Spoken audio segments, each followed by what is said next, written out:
Hello there. Very good morning and welcome to Newsline on a Thursday morning with senior journalist Faraz Shaukat Ali and myself, Shane Silva. Good morning, Faraz. How are you keeping this morning? Good morning, Shane.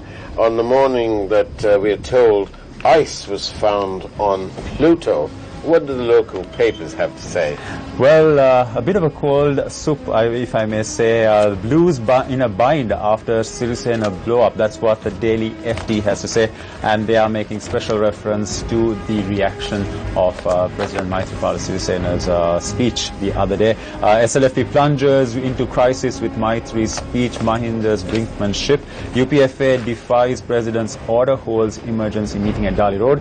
Those are the main points of that story. Faraz, what about you? What does the island have to say? The island also starts off with its headline story, SLFP denies Maitri's claim, appoints MR campaign leader. The SLFP yesterday strongly denied President Sirisena's accusation that the party had conspired to appoint former President Rajapaksa to Parliament through the national list by moving a no-faith motion against Prime Minister Ranil Wickremesinghe. The Daily Mirror, in the meantime, has several headlines, one of which it says MR to steer UPFA campaign with a question mark there.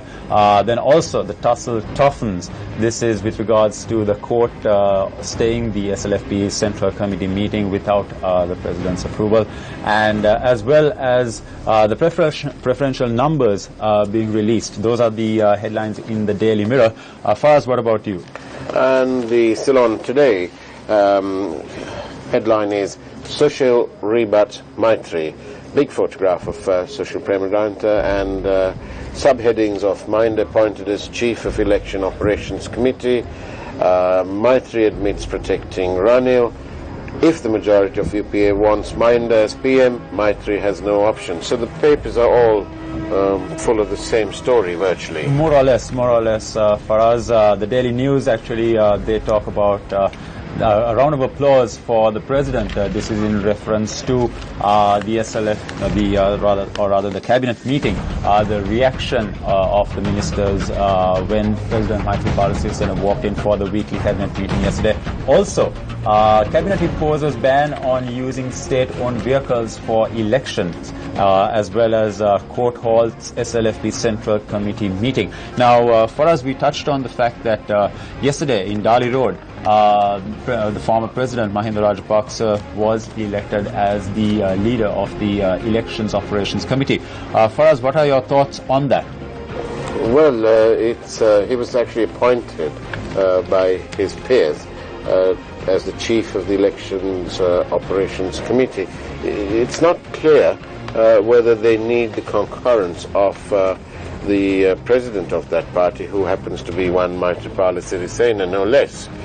So it's not really clear if that is the case, but call it what it may, by any title, it is clear that for the moment Mahinda Rajapaksa is the de facto leader of the election movement.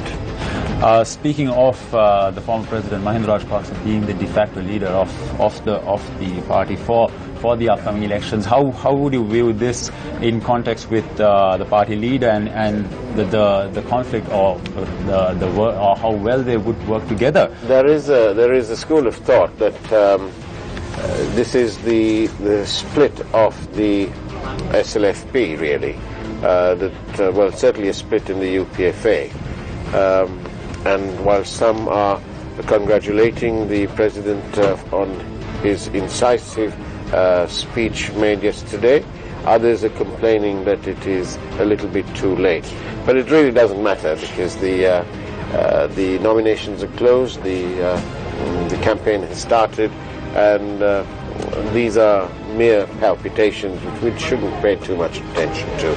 Mere palpitations from the Elections Operations Committee to the Central Committee of the SLFP. Now, yesterday, the District Court of Colombo, District Court Judge Harsha Setunga yesterday issued an enjoining order. I'm citing the story from the Daily News here, where it said that An order was issued preventing the meeting of the Central Committee of the Sri Lanka Freedom Party, which was scheduled to meet yesterday. The interim order was issued against SLFP General Secretary Anura Priyadarshana, and the order will remain valid for 14 days. Faraz, what are your thoughts on that? Well, we must bear in mind that this was an ex parte order, meaning that the other side were not present.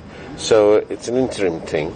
And I think this morning we'll be joined by the legal advisor to President Sirisena, Mr. Faisal Mustafa, to ask him what he's got to say on this. Absolutely right, Faraz. We actually have the legal advisor to the President, Faisal Mustafa, online.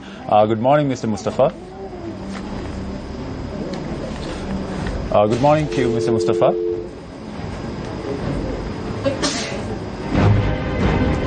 I think we are experiencing a bit of a technical problem. We'll try to get the legal advisor to the President a little later on. Speaking of other stories that are making the headlines today, there is one story. The Daily FT is citing, Maitri confirms Arjuna is responsible for bond scam. There again, the UPFA General Secretary Susil Premajayanth yesterday alleged that President Maithripala Sirisena's statement on Tuesday confirmed that Governor Arjuna Mahendran is responsible for the central bank treasury bond scam. Faraz, what are your thoughts on that? Well, for all the attempts of the United National Party, led by Ranil Wickremesinghe, to try and sweep this matter under the proverbial carpet, it is clear that the treasury bond scam is a big thorn in the side of Mr. Wickremesinghe. And even the President, Sirisena, yesterday confirmed that he had asked or advised his Prime Minister to remove the Governor of the Central Bank, and that it was a suggestion, even though, of course, it is within the presidential remit to remove the Governor himself. He left it, however, to the managing directors, so to speak, Mr. Wickremesinghe, who is responsible for day-to-day affairs of the country. I believe we now have Mr. Faisal Mustafa online to give his thoughts on the enjoining order that was issued yesterday by the District Court on the SLFP Central Committee meeting. Good morning, Mr. Mustafa. Good morning. Good morning, Mr. Mustafa. Tell us about this enjoining order. It was granted ex parte. Yes, sir, for us. Was it pre-planned? Did you have the documents already? No, for us. I didn't appear in that case, but I just became aware of the contents of that case. Basically, the SLFP Constitution gives the power of the leader of the party to call for a Central Committee meeting. And Mr. Solankara filed a suit on the basis that the General Secretary of the SLFP had summoned a meeting without the concurrence of the leader of the party. On that premise, the District Court issued an enjoining order that is restraining the holding of the meeting on the basis that it's only with the concurrence of the leader of the party that the General Secretary could summon a meeting. It seems very strange and rather odd that the action was filed ever so quickly. Nobody would have been privy to the reaction to President Sirisena's statement. For us, I think this is in relation to the constitution of the Sri Lankan Freedom Party, and I believe that the statement of His Excellency the President has nothing to do with this. I see. Well, we do have thoughts of the legal advisor to the President, Mr. Faisal Mustafa. Thank you, Mr. Mustafa, for joining us this morning. Just before we wrap up, though, we have a quotation, I believe, for us from... Well, talking about enjoying the confidence of the people and the members of Parliament and your peers, I thought this saying might do.